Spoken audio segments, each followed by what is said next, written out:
Alright mga kaibigan, at luluto tayo ng sinigang. Ayan, at ang ating tanghalian ngayon. Alam niyo naman kami mga buhay driver yan. Marunong din kami magluto kahit pa paano. Kaya ang sinigang talagang para suwabe po ang aming pananakbo. Ayan, may hipon. Yun po, alam niyo naman kahit paano sanay tayo magluto dyan ng mga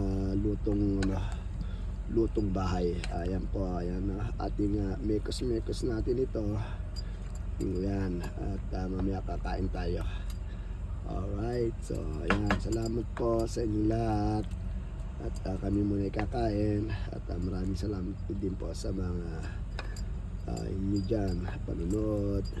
Alright, ito ayan, meron tayong pritong isda. Ayan, wala pa yung kasama ko nakakain kami dito sa loob ng truck. Para sabay-sabay kumain. Ayan, sarap po nito.